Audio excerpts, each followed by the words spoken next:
आप सबको मालूम है कि 4-5 दिन से क्या हो रहा है, उसके बारे में मैं कुछ बयान नहीं करना चाहता हूँ।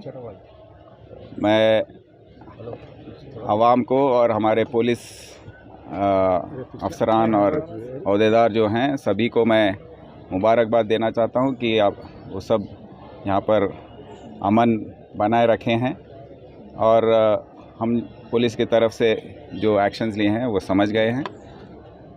मैं इतना ही कहना चाहता हूँ कि जो आने वाले दिनों में है या जो भी ये वीडियोस पोस्ट कर रहे हैं उसकी वजह से काफ़ी नुकसान हो रहा है और अमन में उसका थोड़ा ख़राब होने का काम चल रहा है।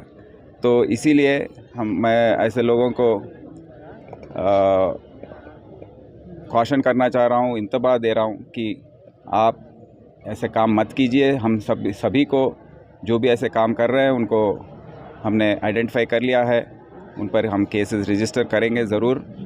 और ये जो हमारी तहज़ीब है इधर हैदराबाद, अमन है, जो शांति यहाँ पर रहती है और जो हमारा इतिहास जो है, जो तारीख़ी शहर जो हैदराबाद है, उसको कोई ख़राब ना करें, ये अपने जहन में लगा लें और अपने आप इसको ऐसे वीडियोस और ऑडियोज़ बनाकर सोशल मीडिया में ना पोस्ट करें। मेरी गुजारिश है आवाम से।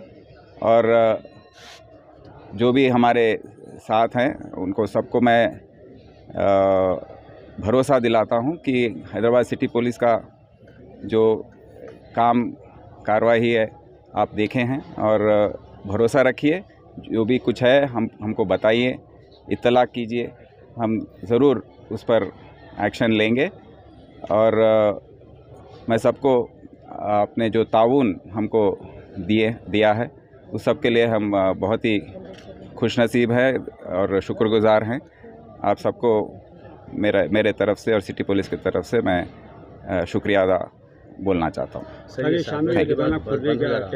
टाइमिंग जो है 7 बजे के बाद बंद होने का क्या बोलेगा? हाँ, आज हम देखेंगे क्योंकि आज ये जुम्मे की नमाज जो है उस मौके पर काफ़ी अमन के साथ सब कुछ सुकून फैला हुआ है, तो हम ज़रूर उस पर सोचेंगे, अब बात करेंगे। ये ऑफिसर सब यहाँ पर है, हम डिस्कस करके आज शाम में कैसे इसको